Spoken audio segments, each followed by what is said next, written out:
Assalamualaikum warahmatullahi wabarakatuh. Bagaimana kabarnya hari ini anak-anakku sekalian? Semoga semuanya sehat ya. Dan semoga kita selalu dalam lindungan Allah Subhanahu wa taala, selalu diberi kesehatan. Silakan dipersiapkan alat belajarnya. Kita mulai pelajarannya ya. Anak-anakku sekalian, tema kita hari ini adalah potensi ekonomi lingkungan, yang mana mencakup tentang pengaruh potensi sumber daya alam di Indonesia. Silakan buka buku paketnya, LKPD, dan materi ajarnya. Silakan diperhatikan slide per slide yang Ibu tampilkan untuk menjawab LKPD yang ada di hadapan anak-anakku sekalian. Sebelum kita membahas sumber daya alam secara lengkap, baik itu pengelompokannya, jenisnya, dan lain-lain, Ibu akan bertanya dulu, apa itu sumber daya alam? Ada yang tahu apa itu sumber daya alam? Anak-anakku sekalian, ada yang sudah tahu apa jawabannya? Apa itu sumber daya alam? Ya, mari sama-sama kita bahas apa itu sumber daya alam.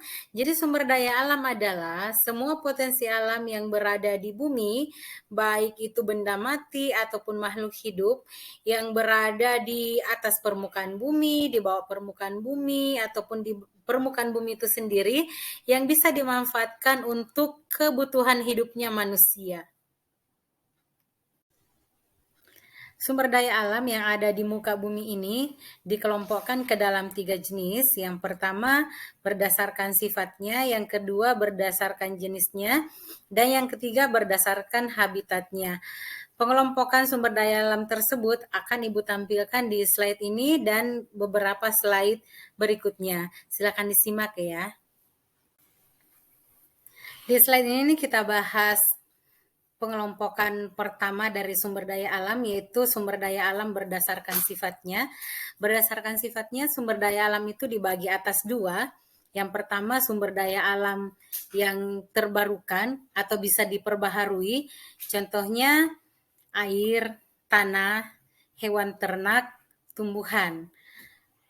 Yang kedua, sumber daya alam yang tak terbarukan, yang mana sumber daya alam ini tidak bisa diperbaharui. Contohnya bahan tambang. Contoh dari bahan tambang itu sendiri adalah minyak bumi dan gas alam. Untuk contoh minyak bumi itu bisa dilihat di kesehariannya anak-anakku sekalian. Contohnya bensin, solar, kemudian termasuk gas alam itu silakan intip-intip ke dapurnya ibunya. Apabila kompor gasnya nyala, maka yang nyala itu adalah gas alam ya. Kita masuk ke pengelompokan sumber daya alam yang kedua. Pengelompokan sumber daya alam yang kedua yaitu adalah berdasarkan jenisnya. Ini terbagi atas dua. Yang pertama sumber daya alam organik atau biotik. Contohnya tumbuhan, padi, hutan. Yang kedua sumber daya alam anorganik atau abiotik. Ini merupakan benda mati. Contoh air, tanah, batuan, dan lain sebagainya. Silakan anakku sekalian mencari contohnya sendiri, bisa lihat di kesehariannya, atau buka buku paket, atau di saat menonton televisi silakan dikelompokkan sendiri yang mana termasuk sumber daya alam organik, yang mana termasuk anorganik. Sekarang kita masuk ke pengelompokan sumber daya alam yang ketiga, yaitu berdasarkan habitatnya. Ini juga dibagi atas dua. Yang pertama sumber daya alam terestris atau daratan. Contohnya itu apa yang kita pijak sekarang ini, daratan ya, tanah. Kemudian yang kedua sumber daya alam anorganik akuatik. Itu merupakan daerah perairan. Silahkan lihat laut, silahkan lihat lautan. Itu adalah contoh dari anorganik akuatik.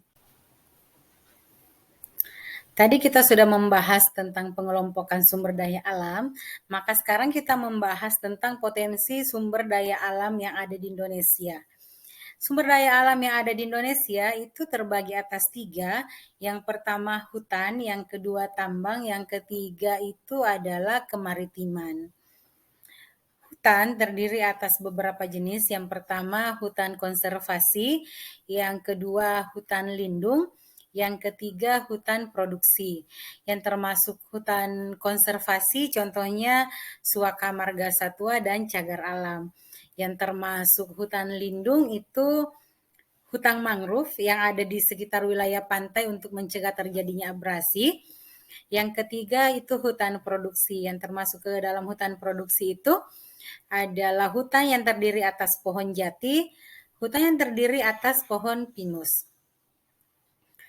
Sumber daya alam kedua yang dimiliki oleh Indonesia itu adalah sumber daya alam tambang. Contohnya minyak bumi, gas alam, timah, belerang, pasir besi. Kemudian yang ketiga, kemaritiman. Indonesia ini sangat kaya akan sumber daya alam kemaritiman. Hampir di seluruh wilayah Indonesia ini kaya akan kemaritiman. Yang termasuk ke dalamnya itu adalah wisata bahari, perikanan, kemudian energi kelautan. Kalau wisata bahari yang Ibu bisa berikan contoh Raja Ampat di Papua, kemudian Bunaken di Sulawesi Utara, itu semua adalah wisata bahari yang menarik wisatawan. Dan yang paling dekat dengan kita adalah Tanjung Bira. Tanjung Bira kita memiliki banyak sekali kekayaan kemaritiman di Tanjung Bira. Salah satunya pantai pasir putihnya, kemudian perahu pinisinya. Anak-anakku sekalian, sampai di sini materi kita hari ini. Terima kasih atas perhatiannya. Semoga Allah Subhanahu wa taala memberikan kesehatan kepada kita semua sehingga pekan depan insya Allah kita akan bertemu kembali bersama Ibu di pelajaran IPS. Terima kasih.